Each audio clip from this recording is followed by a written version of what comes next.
Bizarre Brain Comics.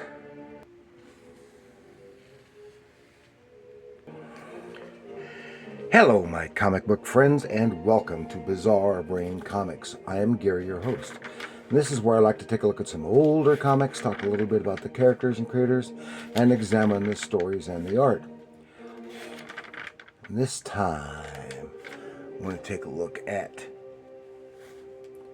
Magik, issue 3 of 4, Storm and Illyana. This is from Marvel Comics, 1984. Yeah, 1984. Part of a 4-issue miniseries.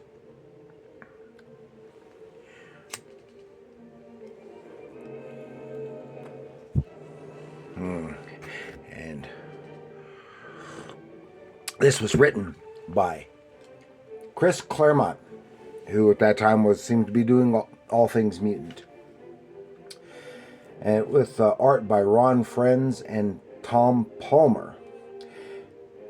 And it is slightly tied to the New Mutants, even though it's primarily tied to the X-Men. From the X-Men, Storm and Illyana, Magik. And here we see this demon fella. It says, "My love or Storm's life, Illyana, you choose." Very dramatic.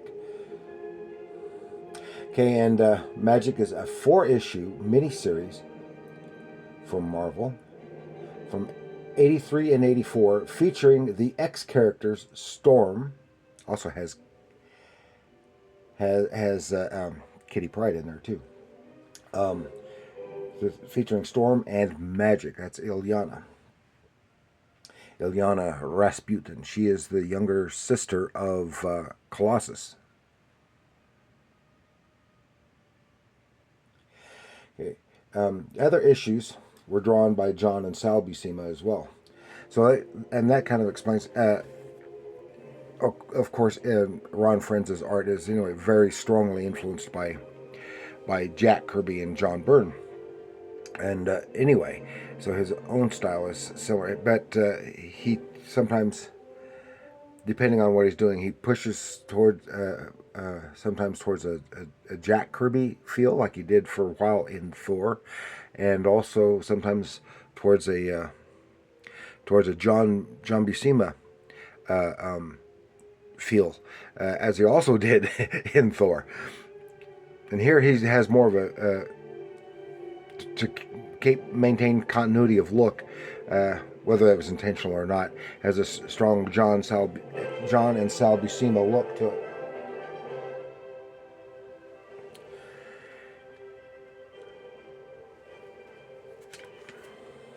Now, where was I?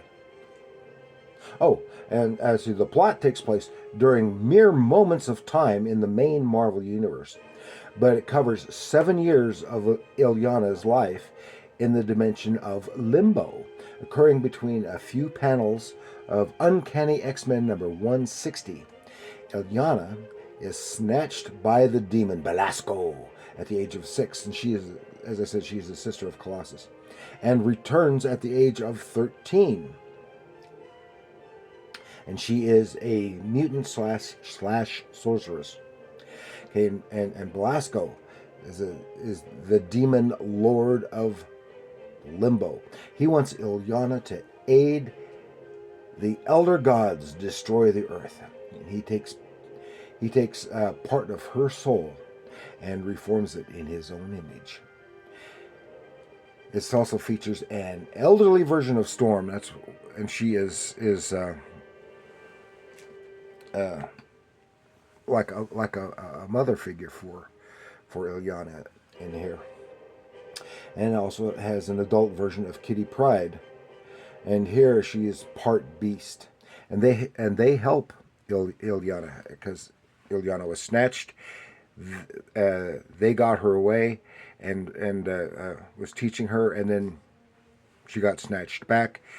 Cat got snatched with, of course, this is not the Cat and Storm from the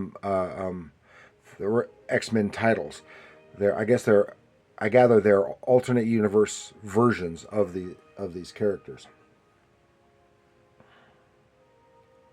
And she is trained in snatched back and trained in sorcery by Belasco. And at this time, I guess that's when Cat is turned into like a werebeast. She's half cat, half human.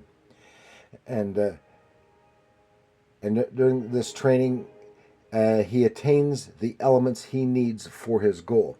He has certain milestones, creates the like gem-like things. I think they're like gems that he needs for his power for the elder gods. If I'm trying to see, this is a 4-issue miniseries. I have never read it before, and this is the only issue that I've got. So I only know what I could find in outside research. And it's not a bad story. And if I had the whole thing, I would have no problem reading it. It's because it's still in the X's, the mutant world, but it's not. It reads more like a fantasy, and sword and sorcery type fantasy, and which I do like. While not a tremendous, by any means, tremendous X-Men fan, I do like the X-Men. Of course, I was not thrilled by most of the X-Men stuff in parts of the 80s and the 90s. I did like the X-Men animated series and the comic based on that. I actually liked that better than the regular X-Men titles because they actually had to tell a story. They didn't just have things that go on forever and never end.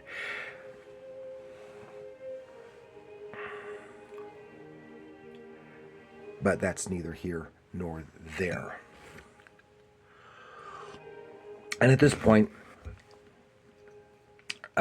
Illyana's powers are growing. She's under the tutelage of Belasco. Belasco has only one arm.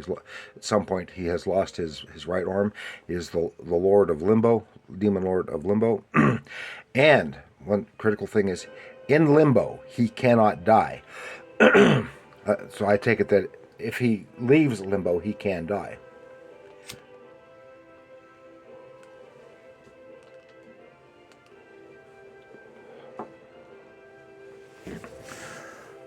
Okay, there's nothing on the back with warning. Okay, so let's take a look. It starts off splash page. There, Belasco, and having Illyana do some rather nefarious magical stuff in her as exercise.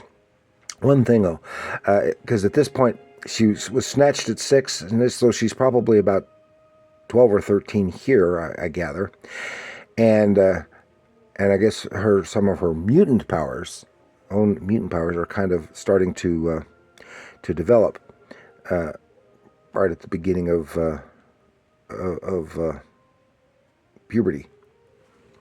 And it's very nice. I really like the way Belasco is done here. However, Ron Frenz, and I know it is difficult because Illyana's face, she has an adult-looking face all through here, even though physically she's diminutive and she looks like a tween, but her face looks more mature. Okay, and she's doing this little exercise. It's got this cute little critter is kind of a pet thing. Now there are all kinds of little squirrely, demonic, monstery looking things running around all over the place in here, and they're just mostly in the background. And she's taking this little pet-like thing. What does she call it? She actually has a name for it, and has it. And I guess it's been a pet. And here she is having to transmute it and turns into one of these horde things, which does not like that. Quickly attacks her. She bats it away. And of course, being Chris Claremont, this is so verbose. All these panels, da da da da da da da da. Oh, these practically writing prose. The thing skitters off, and then here we see, this is when we first see Cat, in this issue anyway, popping out, because that is Kitty Pryde. She still has her mutant powers, but she is basically a beast. Jumps down, snatches a little critter, and gobbles it up. And here she is, almost like a pet for, even though he brutally mistreats her as well. As he does everything, Belasco does it. Mistreats everything and everyone, but she's there to do his bidding, and now she's very intimidating towards Illyana, and Illyana has a scratch that the little now dead critter has done. You can see the little gross little beasties here in the corners, and Cat acts like she starts chasing Illyana, and she races to her room, and of course Cat comes phases right through the door, and she's on her bed, cowering. But then Cat gets up there and she manages to speak a little bit, Illyana, and has this very sad, sorrowful, and sorry expression on her face. But Illyana she's just terrified, and because she has been mistreating Cat too, and she expresses how she is sorry about that, but she does it anyway. And here out of fear, she strikes back against Cat, and actually zaps her a little bit, throwing her on her bum. So Cat takes off. Then Illyana, she's weeping into her pillow in her bed and feeling so alone, which is very well visually displayed here. Has her bed, and then seems to get farther and farther back, all surrounded by emptiness in a blank field. Later she gets up and she starts to when she's feeling a little better, and wants to do some exercising, trying to expand and explore her abilities, making this this flaming ring and pentagram on the floor around her. And here she expresses that her flame, is silver, just as and she makes mention of Storm, as hers is silver as well. Of course, we haven't seen Storm yet. And she hovers over the floor with that around her, and she's focusing, and she pops an acorn into existence. Oh, yay! A little bit of success, and then it explodes and loses her concentration. She falls to the ground. But then she is awakened. There we have Storm, and speaking to her, said, "Oh, Storm, Aurora, it's so horrible. Is there any way you can help me?" Because she wants to get out of here. "I will do what must be done, child. Trust me." Then she goes to embrace her and finds it. Oh, it's just an image. It's like a hologram. She's not really there. And we see that. This is when they were just starting some of this. You didn't see too much of it beforehand. Having the instead of a black line work, they would have something like this, blue or some other color, and so that you could see the black line and everything through the figures. And is a more complex printing process than has been usual. And I'm taking way too long on here.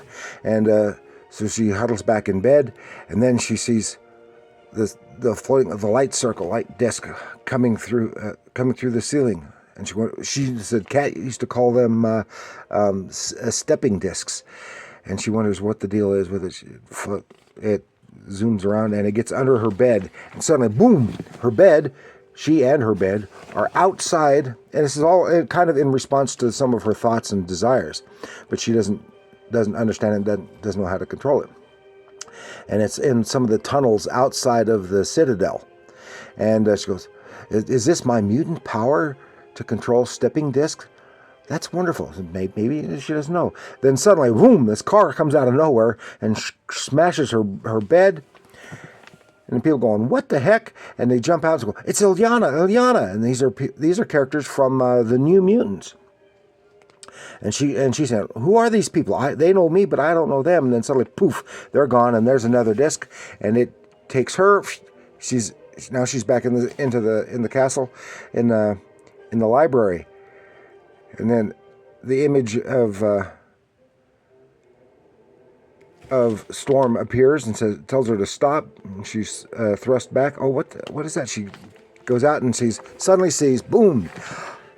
She realizes she is back in time here in the Citadel, because here is a young version of this alternate Storm. Because remember, Storm, this other Storm we've been seeing so far, is elderly.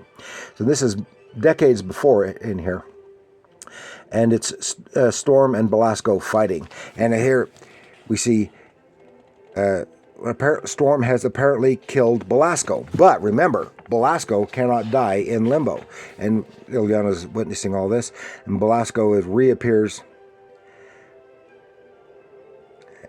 And he's fine. And he has managed to snatch at least a part of Storm's soul, and she is transformed. You can see here, she is red and behorned, just as Belasco is. So at some point, she got better. Then Illyana's popped again to another part of the castle. What's going on? And then one of the big goons grabs her and says, "We've been looking for you." And she turns around and just reflexively zaps him, and he sends him through a portal. She doesn't know where the heck he went. She doesn't care. So she races it back through the castle into that chamber again, and there is the elderly Storm and Belasco engaged in battle again. But this time, her Cat who had been her ally before, but now she's under Belasco's sway, attacks and seriously injures Storm. And Illyana, grabbing a torch, races up to try to protect Storm and to keep Cat away. And then Cat attacks Illyana. Illyana, who had some overcoming her fears of Cat, leaps upon her back, and in the process to save herself and Storm, breaks Cat's neck and kills her.